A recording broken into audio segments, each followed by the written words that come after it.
They just try not to die to the cavalcade of humans on the bottom side of the map. But let's hop into Champion Select. NALCS are going to be on our red side, and the LPL representing Team Ice going to be on the purple side. Oh, well, blue side.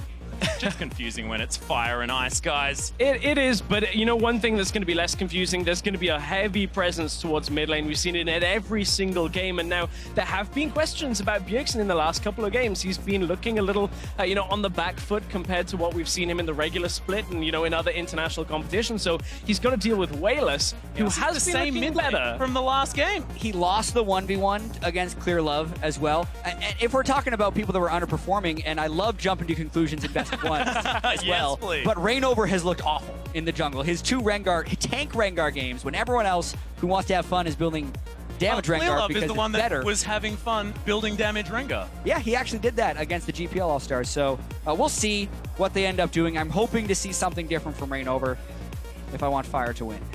Well, you do. If I want Fire to win.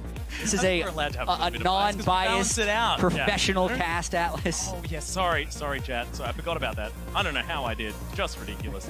But Poppies are going to be the first bans here from the NALCS. And like you were saying, Stress, a couple of mid lane bans coming through for the LPL. Syndra still lurking as far as that champion that probably wants to be snapped up relatively early. Eve is going to be the final ban, so Clearlove gets some respect. Yes, some respect given over now. We're in a situation where Syndra, Lee Sin, both available. Both have been highly banned out this tournament. The Nautilus is there for first rotation should either team want it. And, you know, we've seen Impact play a lot of the Poppy. Haven't seen him really too much on the Nautilus. So I'm looking forward to seeing where this goes on a first rotation. Exactly. He's only played Poppy in the 2 games he's played. Nautilus also pretty good flex. Expected to see the Syndra banned. Otherwise, I think that would have been the first pick. But Nautilus would make the most sense if they want to pick a strong top laner who don't need no jungle ganks. But works very well with them, by the way. Yeah. The best gank assistant. Now, at this point, do we think Maus just kind of goes to Maokai and is like, okay, you're going to have to give me that? Or do we think that... for the redemption. Because once again, Mouse versus Impact. That's true. I don't think he wants that 1v1 at all up in the top lane. Probably going to be calling Clearlove up his side, but we know how Uzi and Mata demand a lot of presence. Not a lot of bot lane presence in the draft so far, though. Yeah, definitely not. And I don't even know... Even though Mouse could trend towards Maokai, there's no need to pick it right now. It really depends how much they feel like the power picks are still on the board. Karma, a decently lane-dominant champ. Although, if they were locking this in, which they do, Aphromoo mentioned that, oh, turns out Sona beats Karma in lane when he played against Albus yesterday. So we could see a return of Aphromoo Sona as well later in the draft. Don't think they'd pick it right away. And of course, with that takeaway of the Orianna, it's locking the Karma into the bottom lane, so there's no flex picking in this game. The takeaway I like as well, getting Wayless, or at least Bjergsen off that Orianna, that was the Rengar combination that really punished Europe in the bot lane roams, so I like this takeaway. I want to say as well that this is Wayless's Orianna. This is a guy that's been playing this champion for an incredibly long time, has really interesting build paths as well, like the Leandri's Torment relatively early when he was playing it in the LPL. This guy more than happy to play it at any time. But this is one thing I wanted to talk about as we hop back to the side of the NALCS. Is Bjergsen's Katarina's not banned this time. Yep. Didn't win in the Assassin mode game, but now gets an opportunity for redemption if he'd like it. Won't though. He Just does gonna not hop like straight it. onto the Cassiopeia, and there's going to be the Rek'Sai picked up for Reignover. And this is one thing that I really like, is the fact that, you know, the NALCS squad aren't just going, okay, all about the early game, we've got to get a cat and snowball. They want to get something for later in the game just in case, because we know that historically that kind of has been a problem when facing LPL teams, is their early game tends to be incredibly strong, and if you kind of fall behind on a snowballing champion like Cat, good luck ever catching up. Absolutely. Cassiopeia just generally strong. Bjergsen obviously very good at that, but seeing it against Wayless' Orianna is going to be pretty exciting.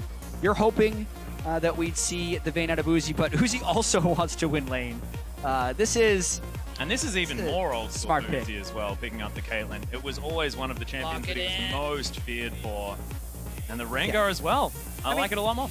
Yeah, I mean, a lot of people say you just pick Caitlyn to win lane, but when you're as good as Uzi on Caitlyn, you just demolish lane is the thing, because he can harass you on every CS, and he generally does. So it's not just about being able to farm safely, but just being able to heavily deny the enemy AD carry farm. Not to mention just the power of a Karma Caitlyn lane. I mean, that is super oppressive, what with all of the harassment, all of the kite potential as well from the slows that are coming through from that champion. Yeah, they could do Twitch if they wanted to kind of That is a sacrifice very the good lane, point. but still have the really strong team fight afterwards. Rengar, 80 Rengar against Twitch, not the funnest, but it could work. I mean, also, you're talking about sacrificing the lane. Are there many lanes that we really feel like Doublelift and Aphromoo are going to be able to go like, okay, against Uzi's Caitlyn, against the Karma, Let's lane bully this. Yeah, let's this lane Karma. bully this lane.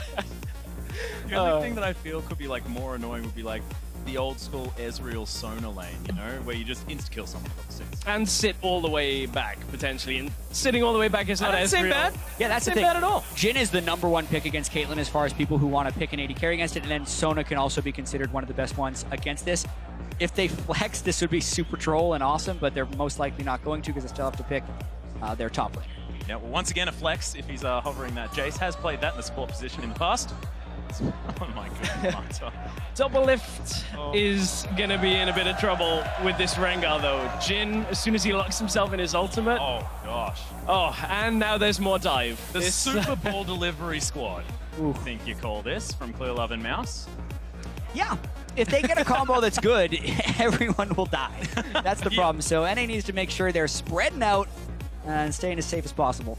But when I look at the NA squad kind of in a vacuum and don't really look at their opponents, I'm quite liking this champion select for a few different things. The Nautilus very strong in the top lane. Rek'Sai still has a lot of presence with Courage of the Colossus as well. And we've got Bjergsen on Cassiopeia. Normally that's a good sign. Normally that goes a long way, but still there's positives on both sides of this draft. Yeah, and I do actually have to point out, I've been paying a lot of attention to the NA player cams in all 3 of their drafts, and I don't think it's a coincidence that Doublelift has been talking the most and also gotten to pick his AD carry in the last rotation in every draft. So he's basically just, please pick me into a good matchup. But in this one, I think it's going to be a pretty interesting lane because the Caitlyn Karma is one of the strongest lanes you can do. But technically, as close as they could come to a counter pick, they tried to do so. Yeah, and look, if you're talking about Uzi being, Doublelift being a massive carry, Uzi most certainly is as well. Now has a double shield composition to try and keep him healthy, what with also having that vengeful Maelstrom coming out of the Maokai, if Mouse is going to be sitting back and getting that done. But, ladies and gentlemen, we want you to hop onto Twitter, use that tweet at LOL Esports, use the hashtag FireWin if you think that NALCS is going to be able to take this one, or the hashtag IceWin if you think that LPL can take this one down for our final match of the night. Remember, this is for the 100 points to get either fire or ice out of this tie that we currently have. It is all on the line moving into day number 4 tomorrow. And the question we've got on our minds now as we head into the Rift, Chris? how is Mata taking this game? Is it going to be the Mata in the regional game yesterday that was landing hooks, beautiful combos, or the Mata that ran into tower level 1? That's what makes him the most dangerous player on the planet. Yeah, you never know. He's dangerous for both teams. He's like, he's much like, it's interesting Who's that he he is playing for today, chat? It's great that he's playing Yasuo so much in 1v1s as well, because it's really like having a Yasuo on your team in solo queue. Exactly you right. never really know. Oh, I never thought of it that way. Kind of hurts a little bit. So we saw one of these plays yesterday pay off, where you get into the tri-bush early, make sure you have the vision control, and then as they sneak forward in the lane, you cut in behind them and catch them out. So we'll see if that happens again. Aphromoo using his toggle button. I like it. Remember, we were talking about, you know, the extra support that Uzi will have in this game. What with all the movement speed and the shields that you're going to pick up from Mata. I do like having a Sona there as well. Song of Celerity. Underrated ability is Doublelift. Yeah, there it is. Basically won the game already. Oh, good. Yeah, perfect. Yeah, exactly. And here's kind of the theory behind the Sona v Karma. If you're looking at the duo lanes in a totally simplistic fashion, it's like the poke ranged AD carries beat the tank AD carries, but the sustain AD carries should beat the poke AD carries, and therefore the tank AD carries should beat the sustain. But the reason that Karma... So it's just like a rock, paper, scissors type thing. Yeah. But the reason Karma was so dominant in NA throughout most of the regular season is people were thinking that her burst was high enough that she could all in the sustain AD carries and therefore win every matchup. And sometimes that's true with the Caitlyn because you're always able to reach, but at least when Albus played it against Aphromoo, he was showing that that's not necessarily the case. So as long as they're not taking too much poke, they should hopefully be able to avoid the all-ins and out-sustain the Karma and Caitlyn. And we need to keep focused on the bottom lane as well, because from the tri-bush ward that the LPL squad put down, they recognized Doublelift and Aphromoo came to the lane later, indicating they were helping Rainover on red to come bottom through Krugs and look for a gank. That was pinged out The ward has gone down afterwards, so Rainover clearly kind of doesn't feel confident going for that early level 3 gank we've heard so much about, but he has just pinged on his way from a different way into the lane. Maybe they have that idea that it was warded. Kind of the delayed level 3 gank. You're expecting the early 2-minute, 20-second cheese, but you don't quite get that.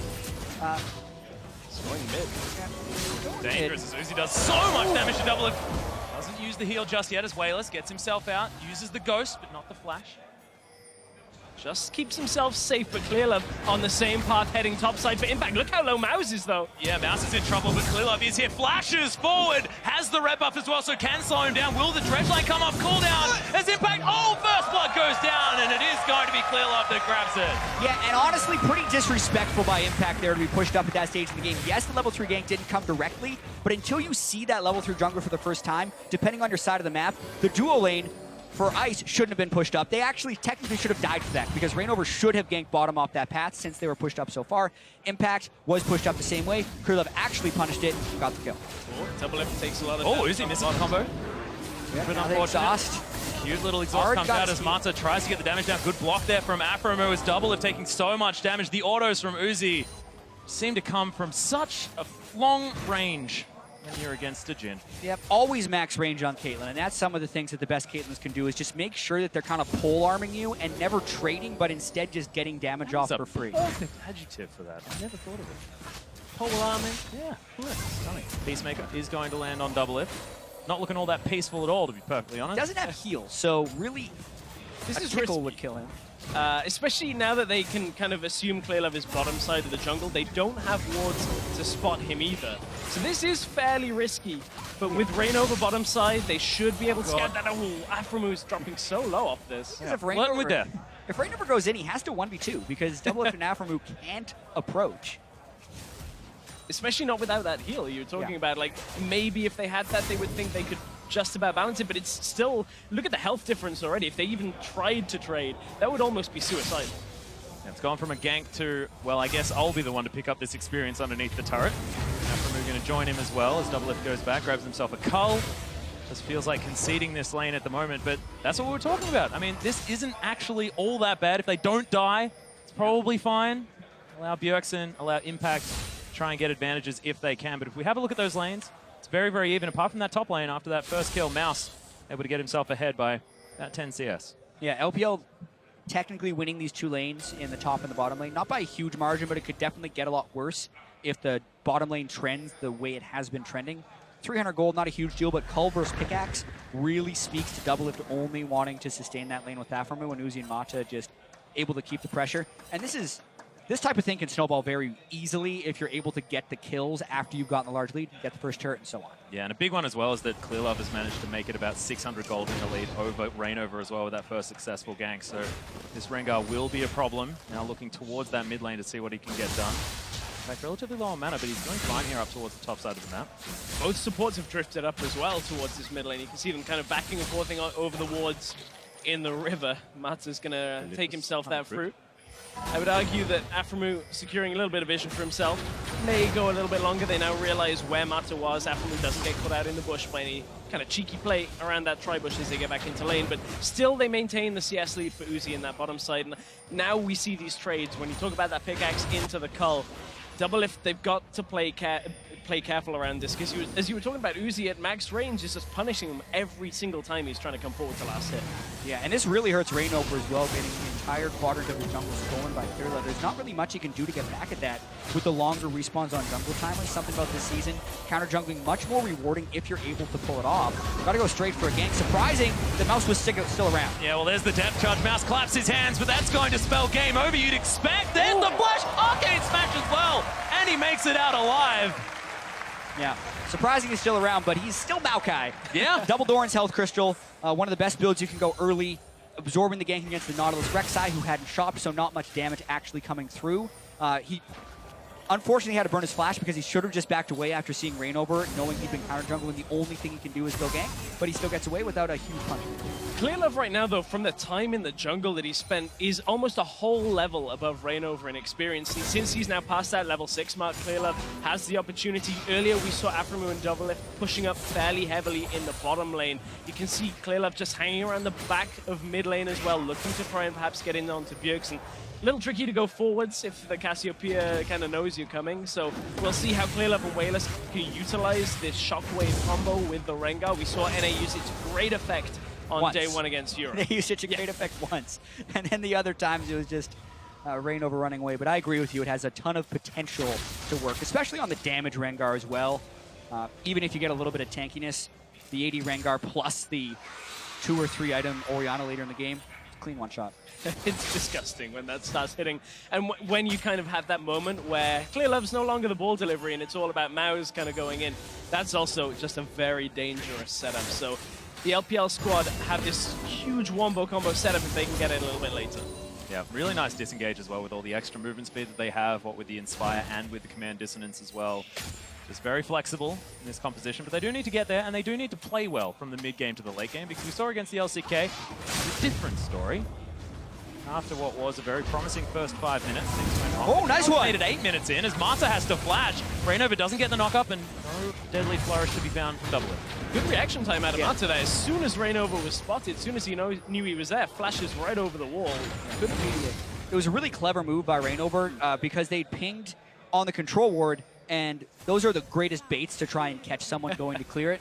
Rainover taking the plant over the Drake wall and then immediately tunneling in afterwards. Afro's not quite 6 yet. He can't deny this Rengar if he jumps on him. Oh dear, there he is as ClearLove jumps through. Good flash from Afro and gets out of the way of the bowler strike, but Doublelift does have to use the heal.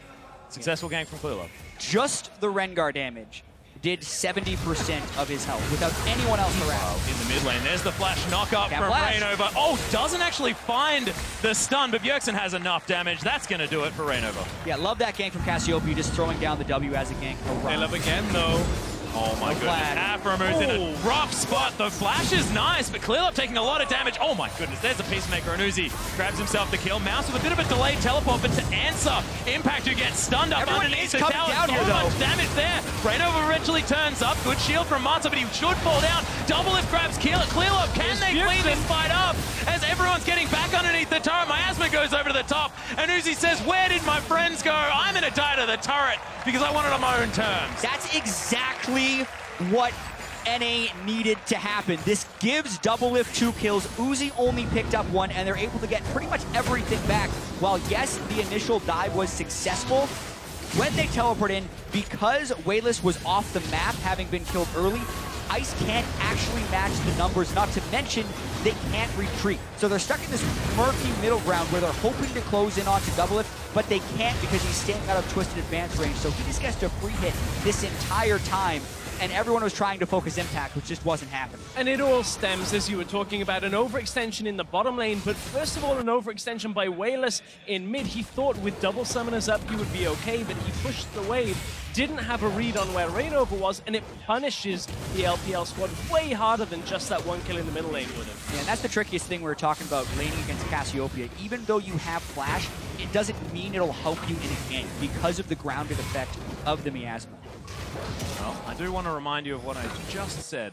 It's that LPL versus LCK. I mean, it may have taken about 9 minutes this time around, but things have certainly gone back in the favor of NA. We do now have a slight gold advantage by about 800, but what's really important is the fact that Doublelift has clawed back what was a massive deficit on the bottom side of the map. Still a lot of pressure here from Team Ice, but NA feeling a whole lot better after those kills have been picked up, because 2-0-2 now on the Jhin. It's going to be pretty comfortable, just needs to sit back. It's a good spot to be in, and for Doublelift, you know, it's going to revolve around these skirmishes early on. We've already kind of recognized that it's very difficult for Jhin to push back Uzi and Mata as they're pushing down on that bottom tower. So he has to kind of find those safe spots that we were talking about. Bjergsen has Wayless caught potentially again. Yeah, has to flash himself over the wall. Oh, there's the shockwave onto Rainover as ClearLove. Hoping a combo. Yep. Couldn't quite find it. And of course, no shockwave for the Kit Kat. Yeah. ClearLove just launches his way out of the brush. Alt burn, so that diminishes a lot of pressure, unfortunately, for Ice. The lumbering Nautilus, not going to quite find too much. Big Daddy, go back towards the top side of the map. Uzi didn't quite get the traps off completely. Yeah. Still, though, trying to get as much control as possible in this bottom side. What's interesting is that control ward has lasted for so long in the tri-brush, and that's what's basically keeping the turret alive, is the fact that that control ward exists. Because there's these large minion waves that they're able to push to the turret, but then they're not willing to actually get the turret harass off because they don't have control of the tri-brush, which will tell them when the game will be coming.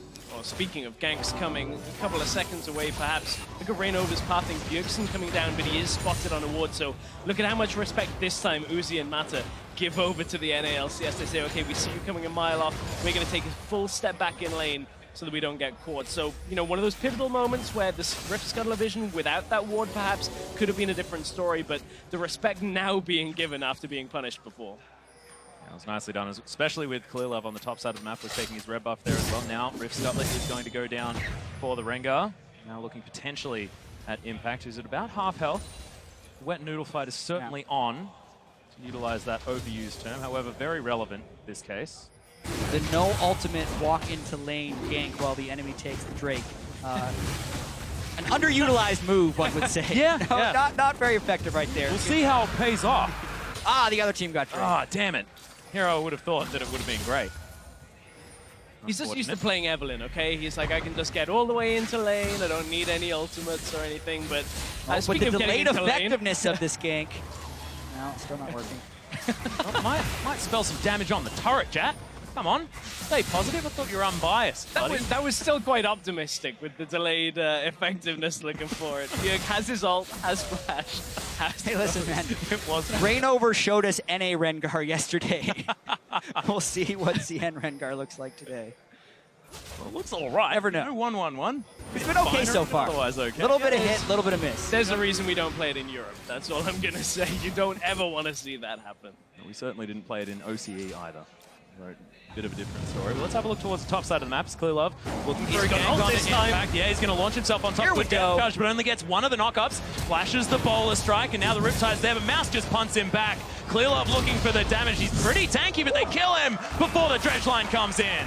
Oh, bot side though, this is still a beneficial trade for the NALCS. They get first tower on the bottom side, despite being against the Caitlyn and the Karma. They push them all the way out of lane, and just capitalize. And that really all stems from the overdive that the LPL did earlier, because they had total control of that lane up until that point. I do want to credit. Yeah.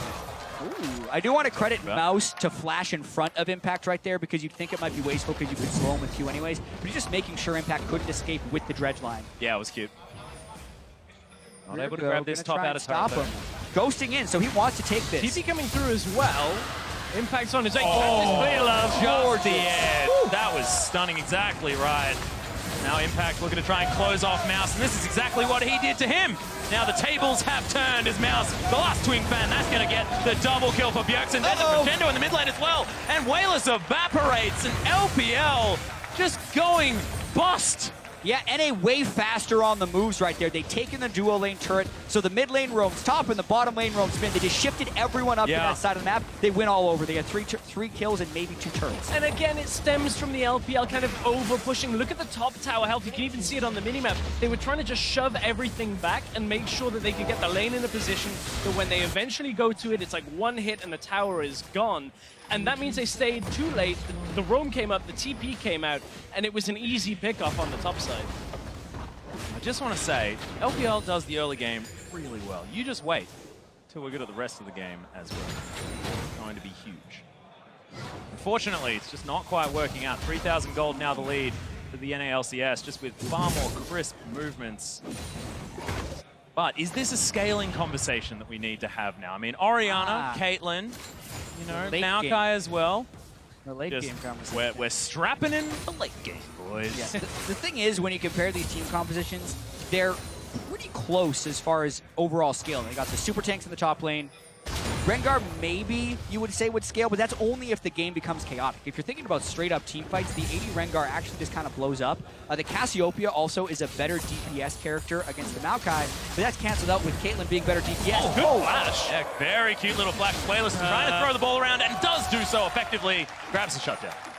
It was a good, that was a very vintage double lift flash. He's like, I'm going to flash this shockwave. Look at my mechanics. What now? I have no response. It's the battle of the two players that love being alone in a side lane in the wrong position as well. I mean, Wayless from the LPL, always known for that. Beautiful. We saw it yesterday. And double lift as well. I mean, in his past has been one to utilize the side lane farm. Yeah, he's going for it. Still down in CS. It's the thought that counts. It's coming up on Christmas, you know? I mean, thought that counts is very relevant at this stage. Well, Clearlove, his thought right now is that he wants Impact, who does have his ultimate but no flash, but is fairly tanky. at this point. So we'll see whether Mouse and Clearlove again can punish Impact. But Yeah. AD Rengar thrives on killing squishes. I've been very surprised to see him visiting the tankiest player on the map repeatedly in this game. When Aphromoo was losing 75% of his health from like 2 Rengar spells earlier. Very surprised that he hasn't been going for more plays and just trying to kill the support. This time, though, I like the fact that they don't just go for it because they see Uzi and Mata coming up to the top side. Impact backs away, and while they had set that tower up to be killed earlier, they finally get an objective from it as well. So second tower of the game for the LPL. Important that they go up there to get the turret. Just overall commenting on the surprise of how much he's been up there. No. Uzi now, you can see on your screen with a variety bucket of items, looking for that Hurricane as well as the Infinity Edge and buying as much of both of them at the same time as he possibly can. I certainly like that. The other side of it is going to be Double F finishing off his Essence Reaver as well as his Zeal for a heck of a lot more cooldown reduction at this point in time. Turn calls will come through at any moment. Oh, whoa! Last Cone is going to deliver Aphromoo to the right spot. Double F didn't quite manage to make it. Oh man, you always want to punish Aphromoo. He plays so far forward and oftentimes does get burnt for it, but not this time. Oh dear, Lilith taking so much damage. Good command protect. Bjergsen takes a lot from that dissonance. Uzi shoots one over, but Rainover's going to pick that one up. Hold up to find the kill or anything like that. Mouse still underneath this turret and he's going to be okay. We're in one of these situations where both teams are like, okay, we're going to put 5 people up there, and it's probably going to be one of the ones where everyone just backs away. You don't want to just head-on engage into either of these teams, so we'll see whether NALCS can do anything with it, get some vision control on the top side, perhaps. Yeah, you always have to look at who has the other ways pushing when they need his 5v5, because that team almost always transitions it into an advantage afterwards, since when they do move back down, watch this, Ice actually has to push out some of these minion waves, and that means Fire can get some of the wards in the Drake area. The cost of this, though, is they didn't shop, whereas everyone on Ice did. So if Ice does actually get a clean 5v5 fight to have an edge, it's just really hard to do without the vision control or the position. Fire's going to utilize that time. Grab himself all the TPs are coming through. Hang on, Uzi's trapping already. In a heck of a lot of trouble. Does throw down a trap as Clearlove looking to get himself in position to get spotted out by Aphromoo. Impact right on the front line as Mata looks to be the one caught out and is going to die. Impact grabs that kill. Wayless with a fair bit of damage there as he throws his ball around, and Mouse is right in the back line of this fight. Good curtain call from Double Lift, but Uzi in a great position as well at the back of this fight. Impact has to flash his way out as Clearlove wants to get into it. 2-man shockwave there for Wayless as Aphromoo in so much trouble. Mouse grabs that kill, flashes out. It's a good stun on Clearlove though, and Rainover gonna grab that kill. Uzi somehow snagged by that dredge line. That was ridiculous as Wayless is just throwing the ball everywhere to keep his team alive. And we got to see the extremes of that fight, with the tanks just eating damage from absolutely everyone, and how long it takes Cassiopeia Jhin to cut through a tank versus how long it takes Orianna Caitlyn to cut through a tank. And this time, Uzi actually did get a lot of damage out of the fight, and he's not even in his super strong point. He's in his mid-game dip. It's a good TP position out of Uzi right into the back of this fight. They catch Mata, take him out before he can really have an impact, because the LPL squad are split up on 2 sides, and now they're up against the numbers advantage. The Mouse, he can tank a lot of damage for sure, but you see Impact doing the same, holding Wayless and Uzi back. The ultimate to stop more damage coming out of Orianna, and now the shockwave ended up coming through. Yeah, and also watch Wayless in the extension of this fight, keeping the ball right in that choke point and kind of stopping anyone from Fire for following up on Impact's hook onto Uzi, so that completely pushes them back on this fight. Yes, they did lose the fight, but Wayless played it very well. Yeah, this is what Wayless was known for as well. He was more of a DPS Orianna player, you know, known for being able to move his ball to the right positions in a team fight, knows exactly how to utilize the champion to get the most damage out in a really effective way that's not necessarily noticeable, because it's really subtle in the way that he utilizes all of the different abilities that Orianna has. Yeah, and also while most people go Rylai's in their Orianna build out from Morellonomicon, even last year before Rylai's was super popular, and still it looks like Wayless is going for Ludens. So you're faster, you're way squishier, but you also do a bunch more damage. His mid-game power spike is about as big as it gets when you go Sorcerer Shoes, Morellonomicon, Ludens. So he's absolutely going to be going for some one-shots on either Aphromoo or Double Lift with that build. And if they end up somehow getting the Maokai with the ball through onto someone like Bjergsen, which rarely will happen with this team setup, that could be, you know, catastrophic for the NALCS team. If they just get shockwaved off the map from their carries, that's pretty much the end of that fight, because Uzi will end up cleaning it up. So despite looking like the LPL are fairly far behind on kills with having half of it, they still are in this game, certainly. But Wayless, he's in a lot of trouble in mid lane. Potentially, as 3 bullets go in, make that 4 as Wayless even gets stunned at the end. He's going to survive as Aphromoo Doesn't offer any extra damage. Yeah, really no one else to come through. Yeah. Landed every single But shot. hits the skill shots. Nailed it. That's fine. All Send the four of them. message. What it did, however, is drag the LPL team into the mid lane, and now Bjergsen pushes through with Reino from the top side. So, kind of not sure whether it was the intended play when they end up catching Wayless in the middle lane. Looking Let's like go. a good play. There But it is. Just accuses his way out. Okay, not this time. This time. A lot of messages. He was a being little far ahead of the rest of his team. Decided, nope, don't want this one. But at least he used it. Exactly. Mata not going to get stunned by the Deadly Flourish, but does move around, at least get slowed by the Song of Celerity power chord. And as we kind of sweep through the top side of the jungle, you can see the vision control as well for the NALCS. Very good. They got 2 sight stones as well, so on top of that, they're able to maintain a lot of vision. Rek'Sai, one of the few junglers that still can do that isn't Lee Sin when you look at how the meta plays out. You see an incredibly low amount of sight stones, especially on the new season, mainly because most of the new season has been seen in solo queue, and no one builds that stuff in solo queue on the jungle. In pro play, even though Reignover, one of the first to do that this whole tournament. Yeah, exactly. It's normally that Titanic Hydra setup where you're looking for a little bit more damage. Oh, double shockwave. Shockwave, yeah. Impact and Reignover, the tanky members do get knocked around as Mouse makes his way into a very good position. Wayless continues to get the damage down. Uzi there as well. But looks like NALCS don't want the fight and do move away successfully. Yeah, a little bit of a weird fight there because the 2 main damage dealers really on these teams is Uzi for the repeatable damage on Caitlyn and Cassiopeia for the repeatable damage with Bjergsen. Neither of them were there that fight, so no one could kill the pit. And once again, the curtain call comes in. Wayless just happy to tank him all up as Impact gets his face into the fight. Takes a lot of damage, gets himself out with the flash. Yeah, wasted his dredge line, so he couldn't jump out on that. Had to burn the flash, unfortunately. And Wayless is having so much thrown at him time and time again. Luckily, he was able to flash, as you were talking about before that grounded came through, but they can never really close the distance for any kind of Cassiopeia ults unless the LPL team are diving right in. So that's one area that Bjergsen himself has to be fairly careful about, is if he pushes himself forward in a fight, Mouse is going to come straight through and try and pick him up. Now Clearlove just going to clear out his jungle towards the top side. Pretty empty as far as the bottom side of it is concerned. And Uzi back into the mid lane to try and shove this one through. Still a few turrets left available here for Team Ice. Try and take down 3-2. In fact, that scoreline. So still looking for that mid lane outer turret. Not going to get it this time though, with a lot of defense available from Double Lift and Afroman. Absolutely, and even though it is the 3,000 gold lead for NA, watch for Uzi when he's able to get his second Zeal item in. The fact that he will have double shield as well as really the sweet spot for the Caitlyn power spike. It might have to wait until Last Whisper because of the massive tank line on fire, but if he's able to do that, like that's where LPL can kind of neutralize that gold lead because that requires Fire to have really good like backline access, and they have a very good tank line, but they have almost no dive that can actually threaten a double shield with Caitlyn. So it's actually looking decent for the LPL as long as they don't lose before Uzi gets to those items. Yeah, and look, I get it. I get scared of these questions about items especially. But that's a warrior enchantment picked up for Reignover on the Rek'Sai, which it is interesting, right? Yeah.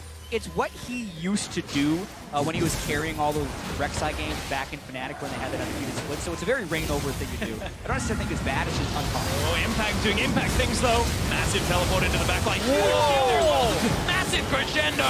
Reignover grabs the first kill and it's on to Wayless as Uzi completely off on his own. Mouse tanking up the curtain call. Uzi grabs the last bullet there as now Mouse. Oh god. They just cut the tree down. It is going to be the double picked up for exactly the man we were talking about just before.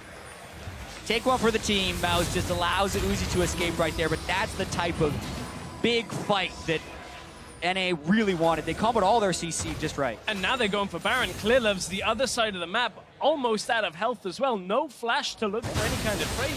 He's been spotted out on a wood. They know that there is no way of stopping the NALCS squad from doing this, so they're just going to take themselves an Ocean Drake, and that is never going to be a worthwhile trade. The classic Constellation Ocean Drake. Not bad. Well, we were talking about, you know, Impact doing Impact things, gets right into that fight. Gets the knock up off the dredge line on multiple people, and Afroman just hits, you know, the perfect crescendo for the moment. I feel like because Uzi was in the jungle, Ice walked towards the teleport. They had a path to run through the river and kind of delay the fight, but they chose not to take that. Instead, they kind of ran straight into the Nautilus, who knocked up everyone, allowed the CC chain to happen, and then Mouse was really just taking hits so the rest of them could run away. Just seems all about these choke points. Yeah. Absolutely fantastic crescendo there from Aphromoo. Yeah, I do have a minor point about the Ocean Drake. I still think it was the right call for NA to take the Baron, but Sona with Ocean Drake is almost kind of like Jhin with Infernal Drake, where it's just so much better on that champion than it is on anyone else.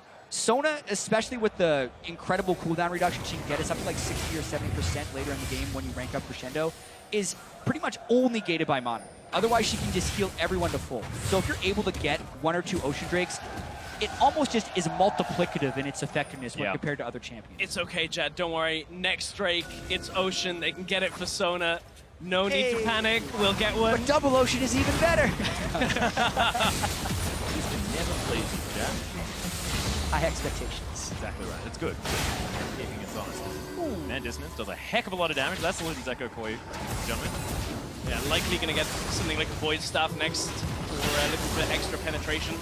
Maybe the Abyssal, but he's in short range. Mouse goes in. They're just straight in. It doesn't waste any time. Gets Dredgeline back as well. As Uzi's going to get knocked up. Redemption is in to try and heal up the members of the LPL as Curtain Call goes down, but this turret should follow as well. Massive damage on Aphromoo, but Impact is able to tank that one up. It is going to be double and taking down the Orianna. As now NA just tearing them up. Clearlove's dead. Mouse is dead as well. Uzi, I think he was there for a second, but he just goes down, and Mata's going to spell the triple kill for double lift. That's the game. That's a clean ace with the Baron buff, totally decimating the LPL in that last fight, and they're going to win pre-30 minutes. Just unbelievable play from the NALCS. First Nexus turret down, second as well, and this puts Fire 100 points in the lead at the end of the day and gives Double Lift the revenge that he needed against Mata and Uzi. I'm sure he would gladly trade this all-star single-game victory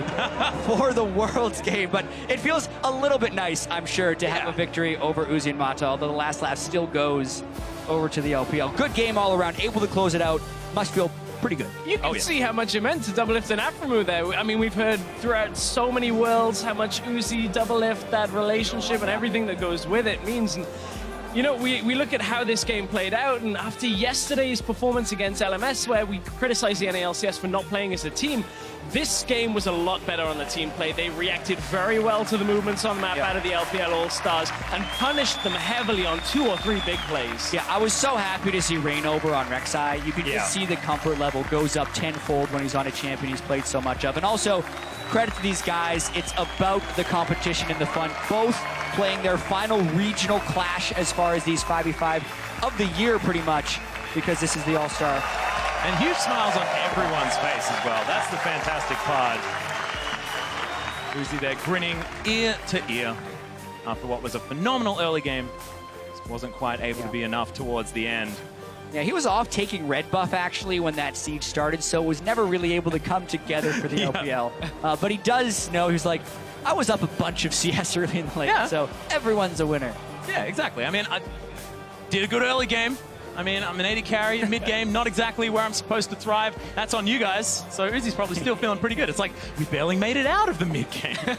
Yeah, he's like, wait, surely we had another 20 minutes on this game. We had the Orianna, we had the Caitlyn, but all good fun. Potentially also the last game Uzi and Mata could dual lane together. Yeah, they played that whole year or whole split together on RNG as well as the Worlds run. And Bjergsen and Double Lift as well. I mean, they're not paired together, but still, it's all the end. Second Rush Hour wasn't necessarily as good or as memorable as the first one, but it's still nice to watch. Yeah, I thought it was fantastic, and they played that one out very, very well. Of course, as far as their synergy is concerned, looks like it's still great, so no worries. Yeah, the Sona eventually came in. Aphromoo always finding a way to pull it out. He wasn't the first one to do it this time. I hope they replay that final fight at the analyst desk afterwards, because it was just really cleanly played by the NA team for most of it. That's how you get a clean 5-for-0 ace at the enemy base. And there were a couple of clutch moments. You're talking about Sona in that last fight. Bjergsen, I don't know whether Clearlove was revealed or whether he was still in stealth. Bjergsen ults him point blank as he's about to jump in, takes him out. I mean, the fight was already done at that point, but I'd love to see it again, just to see, because we only got to see it that one time. Yeah, it was a little bit unfortunate. One thing that was also unfortunate, I love watching Wayless's Orianna, but I feel like we didn't quite get enough of it. This game was just picked off over and over again there in that mid lane. Yeah, well, we were mentioning just the fact that NA didn't necessarily have great backline access, that if the late game Orianna and Caitlyn would have been able to come through, it could have been tricky, but they knew when to pull the trigger and how to pull the trigger, and they were able to close out the game when they had to. Yeah, really, really solid as well. I was kind of expecting a little more out of Clearlove and Wayless with that combination. We never really saw that get off because the one time maybe they would have looked for it, Wayless had already been killed mid, so I would have liked to seen a bit more of that. Yeah, a little bit unfortunate, but let's send it down to Dash, who's standing by with a man who